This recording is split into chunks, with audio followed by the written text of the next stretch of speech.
Welcome back, dear students. So let us continue topic and let us finish halogen chapter. हम almost last topic पे पहुंच चुके हैं. Okay. So well, it is very interesting topic. That is what interhalogens. See, interhalogens. Interhalogens इनके name से हमको कुछ clear हो रहा है. Interhalogens means in between halogens. Name से identify कर लेना है. Interhalogens means in between halogens, compounds which are formed in between two or different in between two or more than two halogens. Okay, so when fluorine and chlorine reacts with each other, they can form ClF, ClF3, ClF5. Okay, when iodine and fluorine react, they can form IF5, IF7. So इस type के interesting compounds को हम बोलते हैं interhalogens. Now why these compounds are interesting, why these are important? See, interhalogens की reactivity और use बहुत ज़्यादा है. Interhalogens most reactive होते हैं, very very reactive compound. For example, ClF3 is one of the most reactive compound known. They are very good, you know, कि fluorinating agent. They are very good oxidizing agent, used in nuclear fuels enrichment. तो nuclear fuels enrichment में भी इनका use करते हैं. Non aqueous solvent है. किसी भी कंपाउंड को, इवन हमें गोल्ड को फ्लोरिनेट करना है, प्लैटिनम को फ्लोरिनेट करना है, यूरेनियम या फिर प्लूटोनियम को फ्लोरिनेट करना है, तब भी हम इन कंपाउंड्स की हेल्प से उन्हें ईजिली फ्लोरिनेट कर सकते हैं. सो राइट नाउ जो रीसेंट टेक्नोलॉजी है, रीसेंट एडवांस साइंस जो है, इसमें इन कंपाउंड्स का बहुत ज़्यादा यूज़ है. ओके, तो देखते हैं सबसे पहले कि ये इंटरहैलोजेंस क्या है. लेट अस सी. इंटरहैलोजेंस को हम एक सिंपल फॉर्मूला mx(n) से रिप्रेजेंट कर सकते हैं. ठीक है, mx(n) एक ऐसे ही सिंपल फॉर्मूला लिखा. हम ये देखेंगे कि इस फॉर्मूले का इसमें मीनिंग बेसिकली क्या है. See, where this m can be central atom. This m is central atom. ये m क्या है? सेंट्रल एटम रहेगा. सेंट्रल एटम हैलोजन ही होगा. नेबरिंग एटम वो भी हैलोजन है. ओके, तो बट सेंट्रल एटम कौन कौन से हैलोजेंस हो सकते हैं? Central atom can be chlorine, bromine and iodine.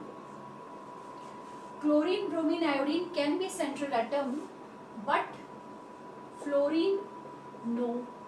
Fluorine can not act as central atom in interhalogens. Fluorine कभी भी सेंट्रल एटम नहीं रहेगा. ये क्रॉस का साइन है, नॉट लिखिएगा. ठीक है, इस फॉर्मूले में दोनों ही हैलोजेंस हैं, लेकिन जो सेंट्रल एटम है वो क्लोरीन, ब्रोमीन, आयोडीन हो सकता है, but not fluorine. Why? Fluorine को क्यों भाई यहाँ पे हटा दिया गया है? फ्लोरीन सेंट्रल एटम क्यों नहीं बन सकता? सी, ये जो सेंट्रल एटम है, this central atom must be electropositive. अब माइंड में ये क्वेश्चन डेफिनेटली आपके आ रहा होगा कि electropositive, how is it is electropositive. Halogens are always electronegative. That is true. But if one halogen is combined with another halogen, so out of those two, one may be more electronegative, then second will act as electropositive. उसके सामने second कैसा हो जाएगा? कमजोर हो जाएगा. भाई एक ताकतवर ज्यादा आ गया तो दूसरा कमजोर होगा. ठीक है, कंपैरिजन हो रहा है ये. तो सेंट्रल एटम कैसा होगा? जो हैलोजन इलेक्ट्रोपॉजिटिव हो, जिसकी इलेक्ट्रोनेगेटिविटी कम हो. तो यहीं से ये पॉइंट फ्लोरीन के लिए डिस्कार्ड हो गया, क्योंकि fluorine the most electronegative element है पीरियोडिक टेबल का, जिसकी इलेक्ट्रोनेगेटिविटी 4.0 है पॉलिंग स्केल पे. So it can not be electropositive at all in front of any halogen. So that's why fluorine can never act as central atom. Second reason, एक reason और हमारे दिमाग में ये आना चाहिए. देखो, अगर हम सेंट्रल एटम को रखते हैं, सेंट्रल एटम फ्लोरीन का स्मॉल साइज भी है, साइज बहुत स्मॉल होने की वजह से वो number of neighbouring atoms, surrounding atoms को ज़्यादा कंबाइन नहीं कर सकता. जैसे हम बोल रहे क्लोरीन ClF3 बना रहा है, ClF5 बना रहा है, आयोडीन IF7 भी बनाता है, बट ऐसा फ्लोरीन नहीं कर सकता ना. क्यों? क्योंकि फ्लोरीन का, जब फ्लोरीन का खुद का साइज स्मॉल है, तो वो लार्ज साइज एटम्स उसके सराउंडिंग में अगर कंबाइन होने आते हैं तो वहाँ पे बहुत स्ट्रॉन्ग इंटर इलेक्ट्रॉनिक रिपल्शंस होंगे, that's makes it highly unstable, जिससे स्टेबिलिटी क्या हो जाएगी? डिक्रीज हो जाएगी. स्टेरिक रिपल्शन होने की वजह से स्टेबिलिटी डिक्रीज हो जाएगी. ठीक है, अनस्टेबल, सो स्टेबिलिटी डिक्रीजेस। अगर नेबरिंग एटम कैसे हैं, लार्ज हैं, और फ्लोरीन जो कि एक बहुत ही छोटा एटम है। नेक्स्ट, फ्लोरीन का ऑक्सीडेशन स्टेट देखिए। Number of valence electrons fluorine पर भी 7 है, लेकिन फ्लोरीन की वैलेंसी कितनी होती है? फ्लोरीन की वैलेंसी है 1, और वो भी ऑलवेज -1। HOF में भी साइंटिस्ट ने एक्सेप्ट नहीं किया कि फ्लोरीन वहाँ पर +1 में होगा। तो यहाँ पर इसकी वैलेंसी क्या है? इसकी वैलेंसी -1 है। Other halogens chlorine, bromine, iodine can exhibit positive oxidation state because they are less electronegative. Oxygen के सामने अगर क्लोरीन आता है तो ऑक्सीजन 3.5 है और क्लोरीन 3.1 है, तो क्लोरीन कैसा हो जाएगा? क्लोरीन इलेक्ट्रोपॉजिटिव की तरह बिहेव करेगा, and that's why it comes in positive oxidation state. But fluorine के साथ ऐसा हो सकता है क्या? सोच के बताओ। बिल्कुल नहीं हो सकता, सोचना भी मत, तूफान आ जाएगा, ऐसा सोचना ही नहीं है। वैलेंसी -1 है और maximum oxidation state, wide range of oxidation state fluorine exhibit नहीं कर सकता, सो it can not expand it's octet. Octet expand नहीं कर पाने की वजह से भी फ्लोरीन को हम सेंट्रल एटम नहीं बना सकते।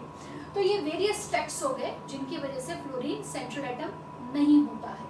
याद रहेगा, क्योंकि ये इलेक्ट्रोपॉजिटिव नहीं है, इसका साइज बहुत स्मॉल है, लार्ज नंबर ऑफ एटम्स को अपने सराउंड नहीं कर सकता ये, एंड इसकी एबिलिटी नहीं है कि ये large number of oxidation state exhibit कर सके या अपनी ऑक्टेट को एक्सपेंड कर सके। Right, clear? ओके, तो नेक्स्ट अभी आते हैं XN। नाउ इस X को देखिए, ये जो X है ये भी अनदर हेलोजन एटम ही होगा, बट ये X को हम बोलेंगे क्या? X इज सब्स्टिट्यूएंट एटम, जो एक सब्स्टिट्यूएंट की तरह अटैच्ड है मॉलिक्यूल में। अच्छा, ये जो सेंट्रल एटम हमने कहा है, दिस सेंट्रल एटम को हम मास्टर एलिमेंट भी कहते हैं। कई जगह आपको लिखा हुआ मिलेगा that it also behave as what? Master element. So it is master element, और जब ये उसके साथ जो substituents attached हैं तो वो substituents क्या हो जाएंगे? They are slave elements. उनको क्या बोलते हैं? Slave elements. ठीक है, जो उसके slave means you know कि गुलाम, तो उस तरह से जो जहाँ जिस तरह से वो उनको अरेंज करना चाहेगा वो वैसे ही अरेंज होंगे। तो सब्स्टिट्यूएंट एलिमेंट्स कौन कौन से हो सकते हैं इंटरहैलोजेंस में? सब्स्टिट्यूएंट एलिमेंट्स यहाँ पर होंगे कौन से? सब्स्टिट्यूएंट एलिमेंट्स ध्यान से देखिएगा। It can be fluorine, okay, and it can be chlorine, it can be bromine. तीनों हो सकते हैं, fluorine, chlorine, bromine can be substituent element, but not iodine, iodine is not possible. Iodine cannot be substituent element in case of interhalogens. Okay, तो ये एक condition हो गई, दो कंडीशंस आपको क्लियर हो गए आई थिंक। अब ये देखिए कि व्हाट इज दिस N। ये N क्या है? N is number of surrounding atom, number of halogen atom which are surrounding this central atom. तो ये N का नंबर भी फिक्स है। N का नंबर 1 हो सकता है, 3 हो सकता है, 5 हो सकता है, 7 हो सकता है। ठीक है, that is 1, 3, 5, 7, but it can not B 2, it can not B 4 and it can not B 6। ये पॉसिबल नहीं है, ध्यान रहेगा। अब सोचते हैं कि क्यों पॉसिबल नहीं है, क्यों माइंड में हमेशा चलते रहना चाहिए, है ना। रीजन तो हमें जानना ही है, ढूंढना ही। तो देखिए 1, 3, 5, 7 are stable oxidation states of halogen atoms. Inert pair effect की वजह से 2-2 का डिफरेंस आ रहा है। स्टार्टिंग से हमने देखा है एक एक करके जब इलेक्ट्रॉन एक्साइटेशन में जाता है वैलेंसी ऑर्बिटल का, तो 7, 5, 3, 1 ये वेरिएबल ऑक्सीडेशन स्टेट वो एग्जिबिट कर सकता है। तो 2, 4, 6 जो कि उसकी रेगुलर ऑक्सीडेशन स्टेट्स नहीं आती हैं, वो इन कंडीशंस में इंटरहैलोजेंस फॉर्म नहीं करेगा। Is that clear? तो यही से, इसी पॉइंट से जैसे कि क्वेश्चन आ जाता है, right, which of the following can not act as interhalogen. Okay, I am giving you one question.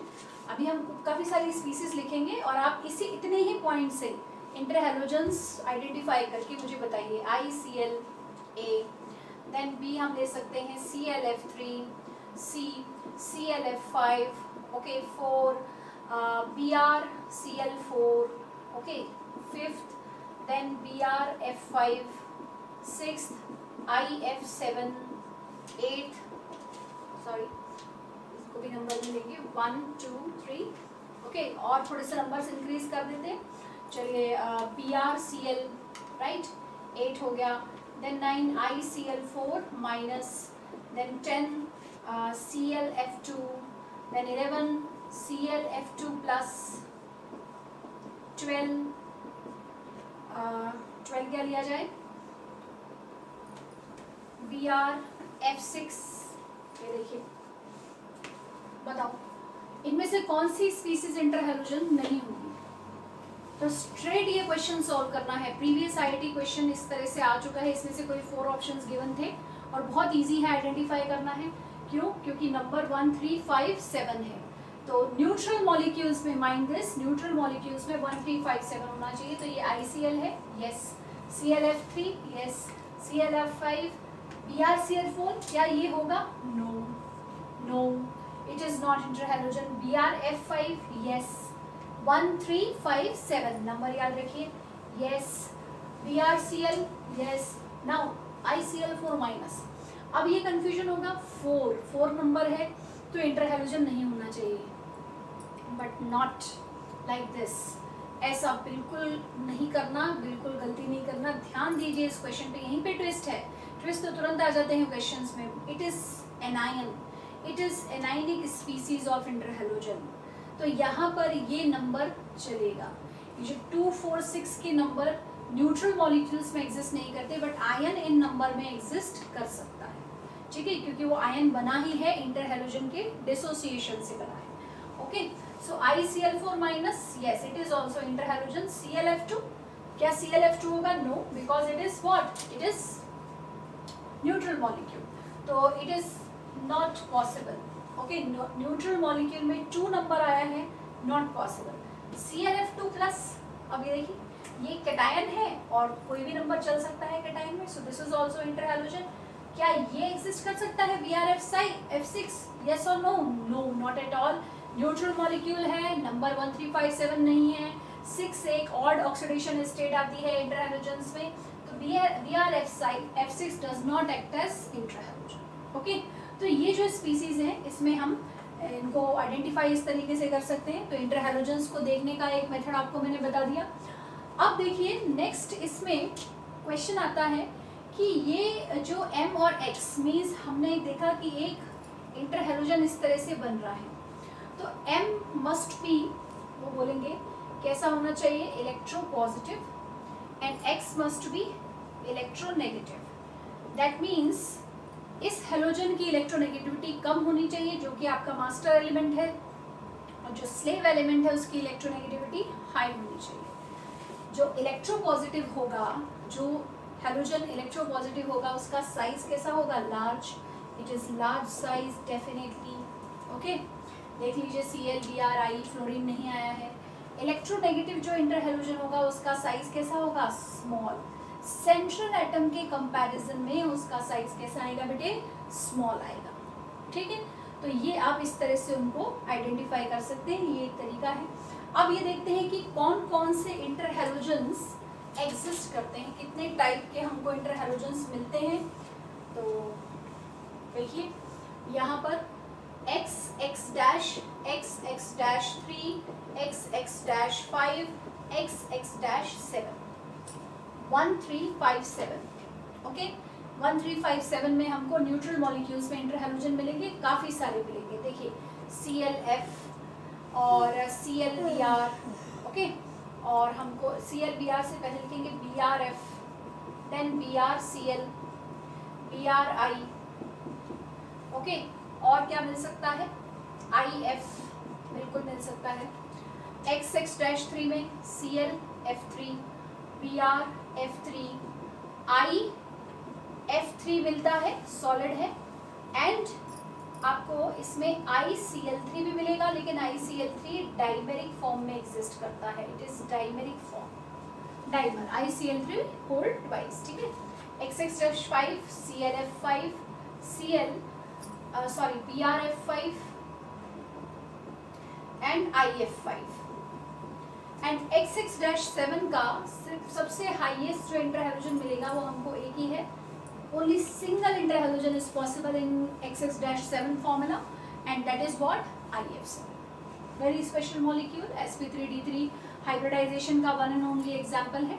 Okay अब देखिए ये जो सभी इंटरहैलोजन्स हैं, इंटरहैलोजन्स में हम आइडेंटिफाई करते हैं। सपोज आपको बोला कि CLF में, ये बताइए कि CLF में सेंट्रल एटम क्या है, तो सेंट्रल एटम क्या बोलेंगे, सेंट्रल एटम फ्लोरीन हो सकता है क्या, नहीं। तो ये इन दोनों के बीच में इलेक्ट्रोपॉजिटिव ये हो रहा है, दिस इज मोर इलेक्ट्रोनेगेटिव, तो Cl इज सेंट्रल एटम, यहाँ पर Cl सेंट्रल एटम है। BrF में ब्रोमीन सेंट्रल एटम है, BrCl में क्लोरीन की इलेक्ट्रोनेगेटिविटी ज़्यादा है, ब्रोमीन की कम, तो ब्रोमीन सेंट्रल एटम होगा।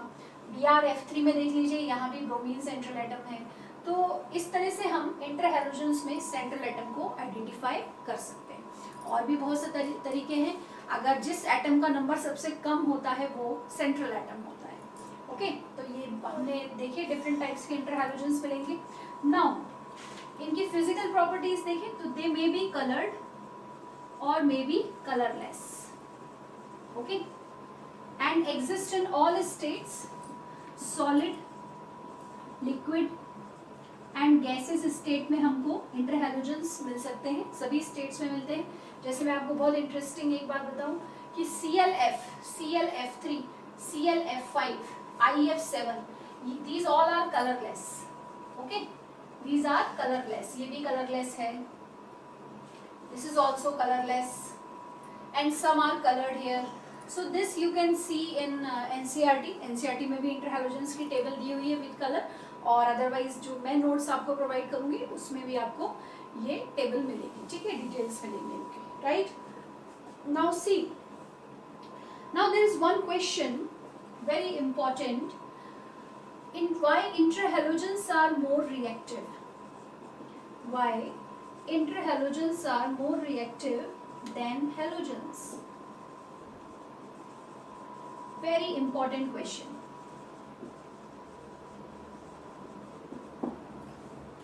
बोलो, बताएं क्या आंसर आना चाहिए। Why interhalogens are more reactive than halogens, इतना पढ़ा हमने, हमको समझ में आ रहा है। ये क्वेश्चन जेईई मेंस में भी रिसेंटली पूछा गया है। आप वर्कशीट डिफरेंट क्वेश्चंस एग्जाम्स के सॉल्व करेंगे ओलंपियाड्स में, तो वहाँ पे भी ये क्वेश्चन आ चुका है। ओके तो इसका आंसर क्या आना चाहिए बेटा, आप किसी भी एक इंटरहैलोजन को कंपेयर करिए। चलिए हम अगर CLF को कंपेयर करते हैं, तो CLF में हम इसका कंपैरिजन करेंगे कि किससे मिलकर बना है, दो हेलोजन एटम से, chlorine as well as what, fluorine, ठीक है। तो क्लोरीन और फ्लोरीन का नेचर देखिए, समझ में आया होगा, बॉन्ड नेचर। यहाँ पर इलेक्ट्रोनेगेटिविटी डिफरेंस है, यहाँ पर कितना है 3.1 और ये कितना है 4.0। तो डेल्टा EN यहाँ 0 है क्या, नहीं। जब डेल्टा N यहाँ 0 नहीं है तो ये यहाँ पर डेल्टा EN आपका कितना आ रहा है, डेल्टा EN 0.9 आ रहा है। So fluorine will acquire delta minus charge and chlorine will acquire delta plus charge. What about chlorine and fluorine, chlorine and fluorine के केस में क्या होगा, इलेक्ट्रोनेगेटिविटी डिफरेंस 0 है, तो this is non polar, this is also non polar. जब ये non polar हो गए हैं तो रिएक्टिविटी अपने आप क्या हो जाएगी, कम हो जाएगी। Interhalogens are more reactive, why, because they have polar bonds, partial charges are present in them, और पार्शियल चार्जेस डेवलप होने से आयनिक नेचर डेवलप होता है मॉलिक्यूल में, बॉन्ड पोलैरिटी इंक्रीज होती है और मॉलिक्यूल बहुत रिएक्टिव हो जाता है, ठीक है। तो बहुत सारे क्लोज ऑप्शंस दिए जाएंगे आपको जब ये क्वेश्चन आएगा, तो किसी और ऑप्शन पे नहीं जाना है, specific region most correct option ढूंढने की कोशिश करेंगे और मोस्ट करेक्ट ऑप्शन यही आएगा दैट इंटरहैलोजन्स में बॉन्ड्स का नेचर पोलर है and that's why they are more reactive than corresponding halogens. हमको मालूम है हैलोजन्स भी बहुत ज़्यादा रिएक्टिव होते हैं, हैलोजन्स से भी ज़्यादा रिएक्टिव होते हैं इंटरहैलोजन्स, ठीक है। इज दैट क्लियर, आ गया समझ में। इसको नोट कर लीजिए 1 सेकेंड में फास्ट।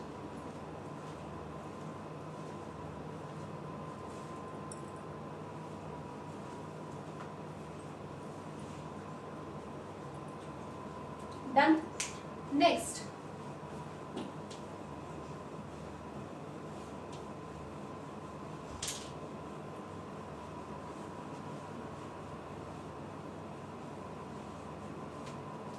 अदर अभी आते हैं सबसे पहले इंटर हैलोजेंस के स्ट्रक्चर पर। Very interesting structures, chemical bonding में भी पढ़े, एक बार फिर से फटाफट रिवाइज कर लेते हैं। तो first type of inter halogens XX dash. XX dash में हमने एग्जांपल लेते हैं हम CLF का, ये सारे लिखे हुए हैं आपके सामने। CLF का स्ट्रक्चर कैसे बाइंड करेंगे, बोलिए किस तरह से आप डिड्यूस करेंगे इसको। Chlorine is central atom and chlorine का ऑक्सीडेशन स्टेट कितना आ रहा है, +1 में है, तो वैलेंस इलेक्ट्रॉन 7 में से 1 आ रहा है, दैट मीन्स सिंगल बॉन्ड बन रहा है, bond pair is 1 and how many lone pairs, बोलो भटकते हुए एक आवारा बादल कितने घूम रहे हैं, 6 इलेक्ट्रॉन घूम रहे हैं जो पेयर बना के घूमेंगे, बेस्ट फ्रेंड्स बन के घूमेंगे, that is lone pair. So 3 lone pairs are there, okay. So 3 + 1 4 steric numbers, sp3 hybridization. तो ClF3 में sp3 स्ट्रक्चर आ रहा है, तो स्ट्रक्चर में हम ये इसको देख सकते हैं कि ये कैसा आएगा भाई, फ्लोरीन 3 लोन पेयर्स टेट्राहेड्रॉन के 3 कॉर्नर्स की पोजीशन ऑक्यूपाई करेंगे एंड 1 बॉन्ड। तो ये स्ट्रक्चर कैसा दिख रहा है, this structure is linear. Structure कैसा हो गया, ये linear, and studies have shown that all these 3 lone pairs are identical, they are present in identical orbitals, and what are these orbitals, these are sp3 hybrid orbital। तीनों lone pair एक जैसे एक ही position पे हैं, एक ही type के bond angles, bond distances separated हैं, ठीक है, डिस्टेंस एक रहेगा स्पेस में उनका, और तीनों का नेचर सेम रहेगा क्योंकि तीनों sp3 हाइब्रिड ऑर्बिटल में, okay. So this is ClF। XX dash, ये जितने भी हमको दिख रहे हैं यहाँ पर, ये सभी इसी टाइप के लीनियर स्ट्रक्चर में मिलेंगे। सेकंड लेते हैं, सेकंड XX-3। XX-3 देखो मैंने यहाँ पे बॉन्ड एंगल का कंपैरिजन किया ही नहीं क्योंकि बॉन्ड एक ही है, कंपेयर कैसे होगा, कुछ नहीं। हाँ, आपसे वो रिपल्जन्स पूछ सकता है, कौन कितने रिपल्जन्स हैं, लोन पेयर रिपल्जन्स कितने आ रहे हैं, ठीक है, बॉन्ड पेयर लोन पेयर रिपल्जन्स कितने हैं, बताइए बॉन्ड पेयर लोन पेयर रिपल्जन्स कितने होंगे, 1 2 3, ओके।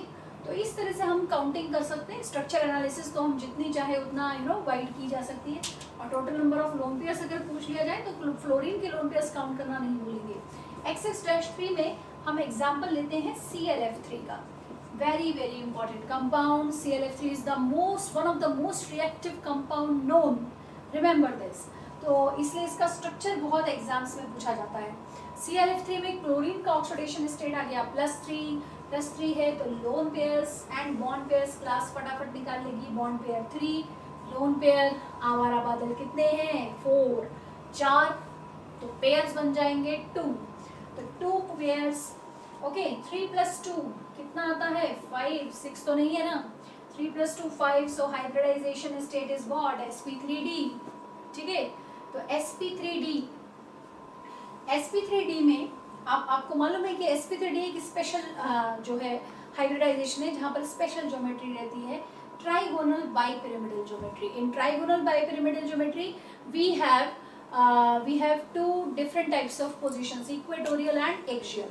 तो 3 जो पॉइंट्स हैं और 2 लोन पेयर्स हैं, इनको हमें कहाँ रखना है।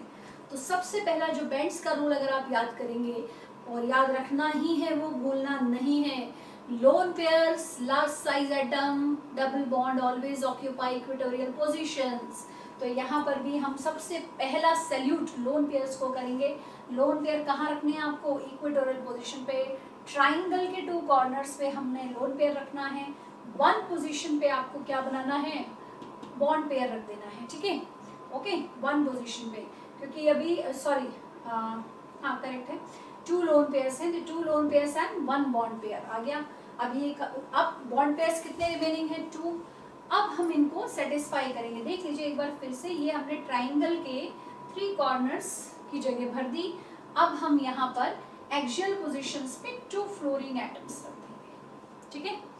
तो ये जो शेप आता है इस मॉलिक्यूल में बहुत सारी स्पेशल बातें हैं, जैसे कि यहाँ पर ये लोन पेयर रिपल्जन है, ठीक है, और इधर क्या है, ये यहाँ से इसको टक्कर मारेगा, lone pair bond pair repulsion होगा। तो lone pair repulsion, lone pair bond pair repulsion होने की वजह से ये जो थीटा है, ये थीटा डिक्रीज हो जाएगा, this theta is less than 90 degree, okay. तो ये दोनों, क्योंकि 120 डिग्री का बॉन्ड एंगल तो बन ही नहीं सकता है क्योंकि ये यहाँ पर बॉन्ड्स नहीं है इक्वेटोरियल पोजीशन पे, लेकिन हमसे ये जो AE बॉन्ड एंगल है, AE bond angle, AE bond angle is what? It is less than 90 degree. Remember, equatorial axial जो बॉन्ड्स हैं ये 90 डिग्री से कम होंगे. सो इस डिस्टॉर्शन की वजह से ये मॉलिक्यूल शेप एक्वायर करता है टी शेप, और टी शेप यानी कि बेंड शेप हो जाता है, और बॉन्ड एंगल इसका 87 डिग्री रहता है. 87 डिग्री 30 मिनट्स दोनों का, दो बॉन्ड एंगल्स रहेंगे यहाँ पर. तो ये बेंड टी शेप भी बोल सकते हैं इसको, और सिंपली टी शेप भी बोलते हैं. थोड़ा सा ये बॉन्ड्स कैसे हो जाएंगे, टिल्ट हो जाएंगे by 2.5 degree. Okay, is that clear? तो ClF3 का स्ट्रक्चर याद रखिए. अब देखो, जैसा ये स्ट्रक्चर ClF3 का है, BrF3 का भी स्ट्रक्चर वैसा ही होगा, और IF3 का भी वैसा ही होगा, but not of ICl3, because ICl3 is dimer, it is not monomer. ये मोनोमर फॉर्म में एग्जिस्ट नहीं कर रहा है. चलिए, लेकिन इसका इंटरेस्टिंग हम स्ट्रक्चर जरूर देखेंगे. फटाफट बनाइए, और आई थिंक अपने आप से आप बनाना भी शुरू कर सकते हैं कि खुद से डिड्यूस करना है स्ट्रक्चर हमको. ओके, सी ICl3. अब ICl3 ये अनस्टेबल होता है. आपको दिख रहा है कि सेंट्रल एटम आयोडीन है, 3 क्लोरीन अटैच हैं, तो कहीं ना कहीं इसको थोड़ी कहीं प्रॉब्लम्स आ रही होंगी. तो उसने डाइमर बनाने में ज़्यादा जो है बेहतरी समझी अपनी, और वो अपने आप से उन्होंने डाइमर बनाया और उसको स्टेबलाइज किया. नाउ अगर हमको I2Cl, इसका जो डाइमर होगा उसका फॉर्मूला क्या हो जाता है? Formula is I2Cl6, right? I2Cl6 हो गया. अब ICl3 को पहले सोचो, अगर ये सिंगल ICl3 होता तो सिंगल ICl3 कैसा होता? 2 lone pairs and 3 bond pairs. बिल्कुल ClF3 की जैसी कहानी होती है, नहीं? बिल्कुल होती थी. अब जब ये डाइमर बना रहा है, तो डाइमर कैसे बना है? डाइमर इसका बनता है ब्रिज बॉन्डिंग से. ओके, ये देखिए, सी. आपको क्या करना है? सिमेट्रिकल स्ट्रक्चर प्रोवाइड करना है. 2 आयोडीन थे और 6 क्लोरीन थे. डाइमर में 2 आयोडीन से 6 क्लोरीन है. क्या करना है? रूल याद रखिए स्ट्रक्चर का. सिमेट्रिकल डिस्ट्रीब्यूशन करो नेबरिंग एटम्स का. 2 इसके पास, 2 इसके पास, और सेंटर में 2. अब आप कहेंगे मैम वाई नॉट 3-3, है ना? आयोडीन आयोडीन बॉन्ड बना देते हैं और कुछ ऐसा स्ट्रक्चर. देखो, क्रिएटिविटी तो करती रहनी चाहिए, और आप लोग बहुत क्रिएटिव हैं, मुझे पता है. वाई नॉट दिस, कोई बुराई नहीं. क्यों माने हम बुक की बात? हम खुद सोचे ये ऐसा स्ट्रक्चर क्यों नहीं हो सकता है. तो कुछ थोड़ा सा अगर आप ध्यान दें, 1 2 3 4, ये स्ट्रक्चर बेटे तब एग्जिस्ट करेगा जब यहाँ पर एक ऑड इलेक्ट्रॉन होगा. तो इस पे ऑड इलेक्ट्रॉन नहीं है. ये पहली बात तो ये ऑड इलेक्ट्रॉन कंटेनिंग स्पीसीज बिल्कुल भी नहीं है. और अगर ये इस तरह से सिंगल बॉन्ड बनाने में जाएगा तो आयोडीन आयोडीन बॉन्ड वैसे भी वीक बनने वाला है. तो बेटर है कि इसने क्लोरीन ने लोन पेयर डोनेट किया है अपना, किसको? आयोडीन को, और डोनेट करके यहाँ पर 3 लोन पेयर्स होते थे क्लोरीन पे, तो उसने यहाँ एक लोन पेयर, ये जो था ये वाला लोन पेयर, इसे डोनेट कर दिया. तो ये बन गया ब्रिज बॉन्ड. और ये जो ब्रिज बॉन्ड बन रहा है, इस ब्रिज बॉन्ड का नेचर कैसा है? It is called 3 center 4 electron bond. इसे हम क्या बोलते हैं? 3 सेंटर 4 इलेक्ट्रॉन बॉन्ड. इस स्ट्रक्चर को बिल्कुल ड्रॉ नहीं करेंगे क्योंकि ये पॉसिबल नहीं है. और क्यों पॉसिबल नहीं है ये भी आप देख चुके हैं. तो ब्रिज बॉन्ड है 3 सेंटर 4 इलेक्ट्रॉन बॉन्ड. इसमें टर्मिनल ICl बॉन्ड्स प्रेजेंट हैं. टर्मिनल ICl बॉन्ड्स का नेचर कैसा है बताइए? Terminal ICl bonds 2 centre 2 electron bond system है, एंड टर्मिनल बॉन्ड्स आते हैं 4. 2 सेंटर 2 इलेक्ट्रॉन समझ में आ रहा है? 2 एटम्स के बीच में 2 इलेक्ट्रॉन्स.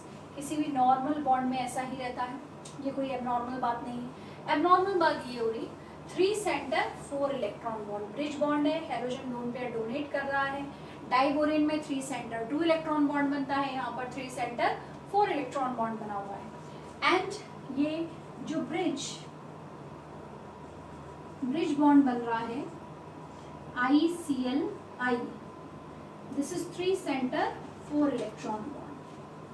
एंड डेफिनेटली इस बॉन्ड की बॉन्ड लेंथ ज़्यादा होती है as compare to terminal ICl bonds, क्योंकि ये स्ट्रेंथ लॉन्गर हो गया है, थोड़ा सा स्ट्रेच हो गया है. तो ये 2.7 2.8 एंगस्ट्रॉन के बीच में ये बॉन्ड लेंथ रहती है और ये 2.3 के आसपास बॉन्ड लेंथ रहती है. ओके, तो these bonds are always longer as compare to terminal ICl bonds. तो I2Cl6 which is an interhalogen, इसका जो है याद रखिएगा. अच्छा, और एक इंटरेस्टिंग बात है इसमें कि लोन पेयर कहाँ गए भाई. आयोडीन के पास जो 2 लोन पेयर हैं वो अभी भी हैं, वो कहीं भागे नहीं हैं. ये देखिए, ये दोनों लोन पेयर प्लेन के पीछे चले जाते हैं. मैं यहाँ पर डैश वेज से इनको बना रही हूँ. डैश वेज का मतलब ही है कि जो हमें दिखाई नहीं दे रहे हैं, प्लेन के पीछे हैं. दिस इज I2Cl6 स्ट्रक्चर, और ये लोन पेयर्स प्लेन के पीछे होने की वजह से मॉलिक्यूल को पूरा एक प्लेनर स्ट्रक्चर देते हैं. So I2Cl6 molecule is non polar. Non polar क्यों? क्योंकि म्यू इसका 0 हो चुका है. And non planar as well. कैसा है? Non planar. ओके, फास्ट इसको नोट करिए, फटाफट स्ट्रक्चर बना लीजिए. X6-3 का स्ट्रक्चर हो गया ये. नेक्स्ट बनाते जाइए स्ट्रक्चर्स. केमिकल बॉन्डिंग का रिवीजन इसी तरह से होगा, इसी तरह से परफेक्ट हो जाएगा chemical bonding. And third type में आते हैं हम XX-5, और इसमें आप एग्जाम्पल लेंगे BrF5 का. BrF5 में ऑक्सीडेशन स्टेट क्या आ रही है? +5. +5 में तो लोन पेयर्स कितने रहते हैं? 1. बॉन्ड पेयर कितने आ रहे हैं? 5. स्टेरिक नंबर आ गया 6. Hybridization state is now sp3d2. क्या आप यहाँ का इसका हाइब्रिडाइजेशन निकाल सकते हो? यहाँ हाइब्रिडाइजेशन क्या आ रहा है? sp3d2. यहाँ भी sp3d2 है और इधर भी sp3d2 ही आएगा. sp3d2 में एक लोन पेयर जब आएगा, देखो sp3d2 में बेटा ज्योमेट्री कैसी होती है? ऑक्टाहेड्रल. तो ऑक्टाहेड्रल ज्योमेट्री में आपको 4 फ्लोरीन्स स्क्वायर के कॉर्नर में रखने हैं. ठीक है, और एक फ्लोरीन एटम इसके अबव रहेगा, इस प्लेन के अबव. और जो लोन पेयर है, जो 6th पोजीशन है, ठीक है, ये यहाँ रहना चाहिए बिलो द प्लेन. समझ में आ रहा है? ऑक्टाहेड्रॉन ये आपको मैंने कैसे बताया? 1, 2 और सपोज 3 एंड 4 ये कॉर्नर्स हो गए, और ये एक बॉन्ड अबव है इस प्लेन के, और यहाँ नीचे लोन पेयर, क्योंकि यहाँ बॉन्ड नहीं है. एक बॉन्ड और होता तो ये रेगुलर ऑक्टाहेड्रॉन ज्योमेट्री था. ठीक है, सो it is this BrF5 molecule. अभी इसका शेप हमको कैसा लग रहा है देखने में? The shape becomes square pyramidal. Shape is square pyramidal. Bond angle 90 degree bond angle 0. Why 90 degree bond? Because ये कैसा हो गया? डिस्टॉर्शन आ गया है. 1 लोन पेयर है तो वो डिस्टॉर्ट करेगा इन बॉन्ड्स को, तो एक भी जो है एंगल हमको प्योर 90 डिग्री का नहीं मिलेगा. Right? So this is BrF5. And last IF7. IF7 का स्ट्रक्चर सभी को आता है, बट इसको एक एक बार बनाते जाइए नोटबुक में. और स्पीड, अगर हमने पहले पढ़ा हुआ है तो हमारी स्पीड और फास्ट हो जानी चाहिए. ठीक है, मेरे से पहले आप बना देंगे ऐसा मैं सोचती हूँ. करेक्ट हूँ ना मैं? देखिए IF7 +7, बहुत ही खुश है आयोडीन. एक भी लोन पेयर नहीं, एक भी आवारा बादल नहीं मॉलिक्यूल पे. बॉन्ड पेयर्स कितने हो गए? 7. लोन पेयर्स आ गए हैं 0. 7. So it is highest hybridization sp3d3. और आयोडीन बड़े ही शान से इस मॉलिक्यूल को बनाता है. Geometry is pentagonal bipyramidal. Geometry क्या हो जाएगी class? Pentagonal bipyramidal, PBP geometry. Okay, ठीक है. अब इसमें स्ट्रक्चर कैसे बनाएंगे? पेंटागन बनाएंगे. तो पहले हमने एक पेंटागन बनाना है, और उस पेंटागन के 5 कॉर्नर्स पे 5 फ्लोरीन एटम्स प्लेस कर दीजिए. ये देखिए लाइक दिस. क्या ये समझ में आ रहा है? एक पेंटागन, और पेंटागन के 5 कॉर्नर्स पे हमने फ्लोरीन एटम रखे. अब ये एक पेंटागोनल रिंग है, तो पेंटागोनल रिंग का तो बेस्ट एग्जांपल ही 5 1 2 3 4 5 हालांकि मैं यहाँ एक 5 कॉर्नर बना देती हूँ। तो ये इस तरह से अब इसके इस प्लेन के एक बॉन्ड कैसा रहेगा, इस पेंटागन के प्लेन के अबव रहेगा और एक कहाँ चला जाएगा, बिलो। तो दोनों फ्लोरीन हमको प्लेस करने हैं और वो दोनों फ्लोरीन कहाँ आएंगे, one above this plane and one below this plane. See, so this is pentagonal bipyramidal geometry of IF7. And why only iodine is capable to form such a big intrahalogen? Because of its very small size, very large size. Iodine has a very large size, so it can accommodate 7 fluorine atoms, small size fluorine atom around it in space. हम एक football अगर लेते हैं और ball and stick model से हम सोचें कि उसके आसपास 7 स्मॉल बॉल्स, टेनिस बॉल्स छोटी छोटी उसके आसपास अरेंज कर दें तो हो जाएंगी, ठीक है, क्योंकि वो उसका खुद का साइज लार्ज है, वो ज़्यादा स्पेस एक्वायर करने देगा। और अगर आप उसका अपोजिट सोचते हैं कि हम वो एक छोटी टेनिस बॉल लेके 7 फुटबॉल्स उसमें फिट कर सकें तो not possible, not possible. So that's why in space IF7 exists but not CLF7.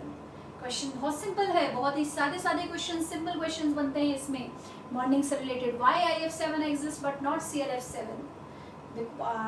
Although both have 7 valence electrons, chlorine can also exhibit 7 oxidation state, but it is not forming CLF7. Reason is very simple. It's quite very simple that chlorine is smaller in size, okay, it cannot allow 7 electrons around it, right? So this is about the structure of interhalogens, okay. Next, hydrolysis, last point interhalogens की जो हमें सीखनी है वो क्या है, hydrolysis. NCERT में भी दिया हुआ है ये। अब हाइड्रोलिसिस प्रोडक्ट्स, इंटरहैलोजेंस को अगर हमें हाइड्रोलाइज करना है तो हम कौन से मैकेनिज्म से चलेंगे, बहुत सिंपल ट्रिक्स से मैं आपको सिखाती हूँ। यूजुअली कोई भी इंटरहैलोजन हमारे सामने आता है, फॉर एग्जांपल CLF आ रहा है, तो वाटर मॉलिक्यूल्स, वाटर की हेल्प से क्या करना है, बॉन्ड ब्रेक करना है, हाइड्रो वाटर लाइसिस ब्रेकडाउन, तो हमें CLF का बॉन्ड ब्रेक करना है। आप इसमें आपको सबसे पहले देखना है प्रोडक्ट्स क्या बनेंगे। देखिए, अगर मैं यहाँ पर एक सिंपल XX- ऐसे ही लिखती हूँ, एक इंटरहैलोजन लिया है, तो हमेशा इंटरहैलोजन की हाइड्रोलिसिस से एक ऑक्सी एसिड बनता है और एक हेलो एसिड बनता है, हाइड्रा एसिड उसका जो है, हाइड्रा एसिड समझ रहे हैं, hydra acid is HX, HCl, HBr, HI, HF, ये हाइड्रा एसिड्स है। और ऑक्सी एसिड्स जो अभी तक आपने पढ़े हैं वो सारे इसमें आ जाएंगे। तो एक्स इसमें आप देखिए, अब हम लेते हैं CLF का एग्जाम्पल।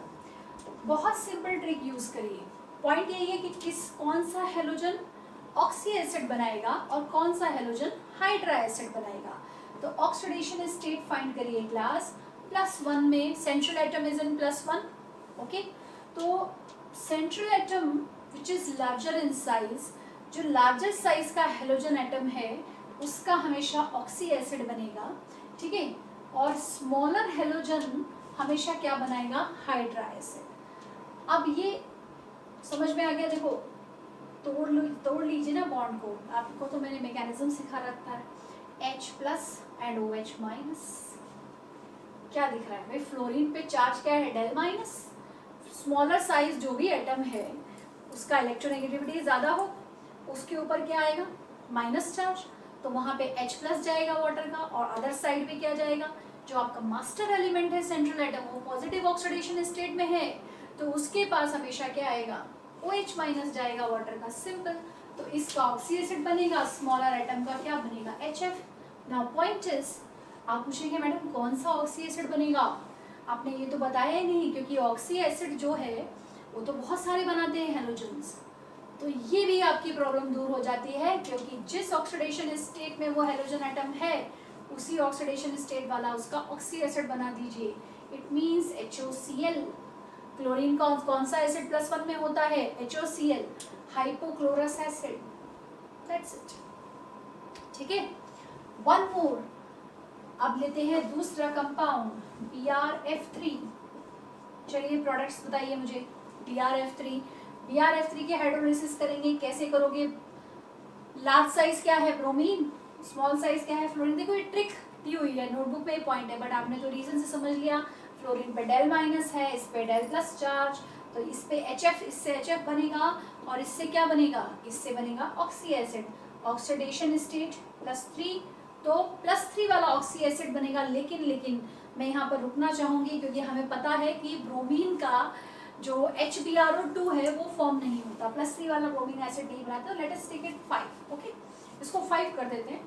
तो अब यहाँ पर क्या बनेगा, HF, और यहाँ ब्रोमीन का +5 वाला ऑक्सी एसिड बना दीजिए HbRO3 +5, ठीक है, +5 में HbRO3 बन रहा है। IF7 में चेक कर लीजिए क्लास। अच्छा, कभी आपसे पूछ लिया what is the value of X, water के कितने मॉलिक्यूल्स लगेंगे, जितने बॉन्ड्स होंगे उतने वाटर मॉलिक्यूल्स रहेंगे। IF7 में कितने बॉन्ड्स हैं, 7 moles of water are required to break 7 bonds in IF7, very simple. So HF बनेंगे 7HF, राइट, और इसको हम जो है यहाँ पर आयोडीन का ऑक्सीडेशन स्टेट क्या आ रहा है, हाईएस्ट, +7 है, तो हाईएस्ट ऑक्सी एसिड कौन सा है आयोडीन का, HiO4। HiO4 में ऑक्सीडेशन स्टेट का 7 है। So in this way you can hydrolyse intrahalogens. तो इंट्राहेलोजेंस की हाइड्रोलिसिस इस तरह से कर ली हमने, और ये आपको इतना प्रिपेयर करना है, इसमें स्ट्रक्चर्स प्रिपेयर कर लीजिए अच्छे से, ठीक है, और इनका हाइड्रोलिसिस फॉर्मूला कैसे एग्जिस्ट करता है, यूजेस एंड प्रॉपर्टीज पढ़ेंगे।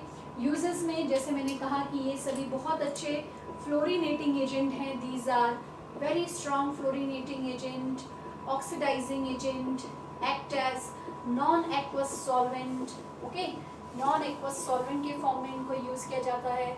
अब आप पूछेंगे madam what non-aqueous solvent? Yes, pseudohalogens are the species which must contain at least one nitrogen atom, okay, which must contain at least one nitrogen atom. ऐसी species और ions जिनमें nitrogen atom present है और जिनका behaviour halogens के जैसा है, उनको हम क्या बोलते हैं, स्यूडो हेलोजेंस, ओके। और इसका बेस्ट नोन एग्जाम्पल है cyanide ion. Best known example is what, cyanide ion. See, cyanide ion को हम क्लोराइड आयन से कैसे कंपेयर करते हैं, साइनाइड को हम क्या बोलेंगे, it is a pseudo halide. Cyanide क्या है बेटे, स्यूडो हेलाइड, इसमें 1 नाइट्रोजन एटम है, और ये एक स्यूडो हेलाइड यानी कि एक हेलाइड आयन से कैसे रिजेंबल कर रहा है वो देखिए।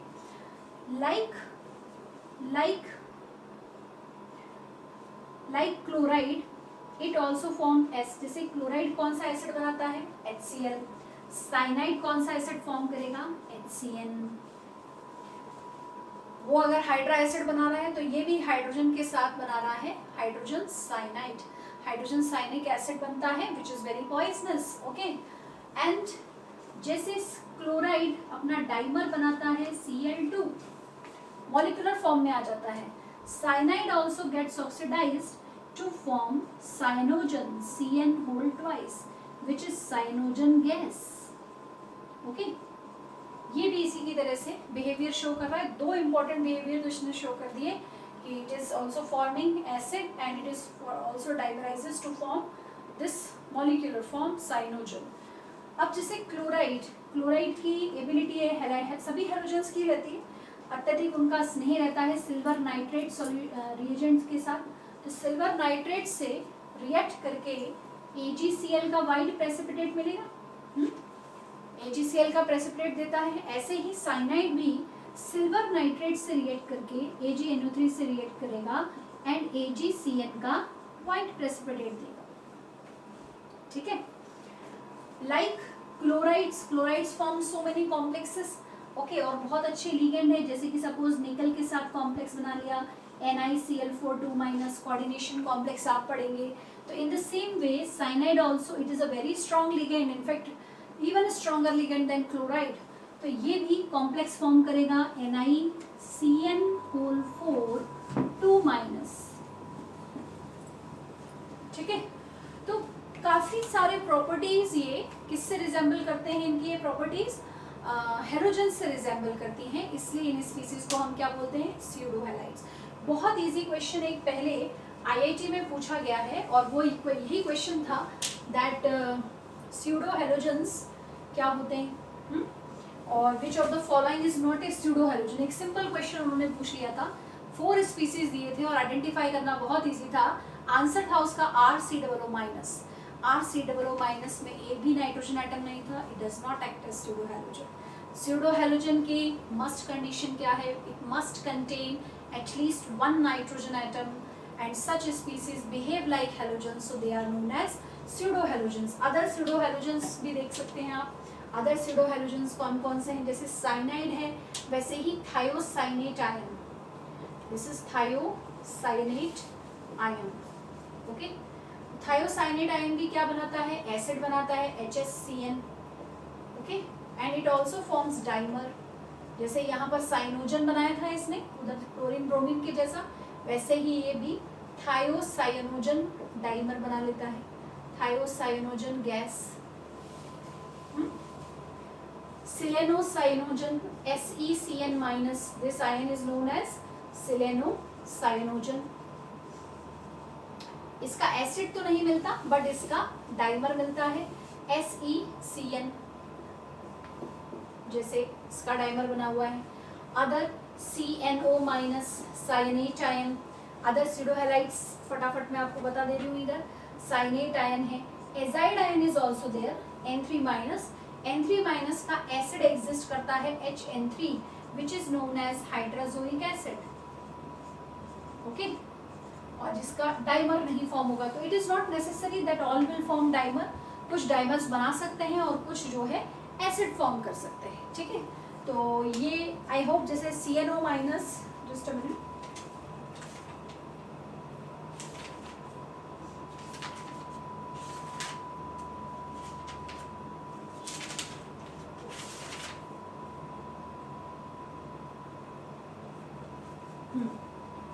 CNO माइनस HOCN इसका एसिड एग्जिस्ट करता है।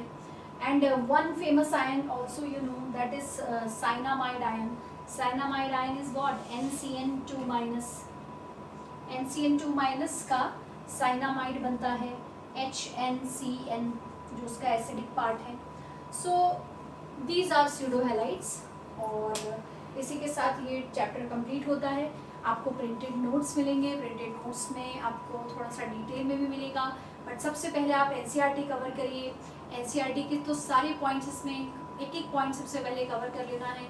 वर्कशीट आपको मिल जाएगी बहुत ही सून, तो वर्कशीट सॉल्व करिए, क्वेश्चंस करिए, और जो भी डाउट्स हैं then please send it, and we are very near to finish P block elements. Okay, so बहुत पढ़ाई करिए, बहुत बहुत ज़्यादा पढ़ो, और सबसे आगे निकलना है आपको, ये बात ध्यान रखिए।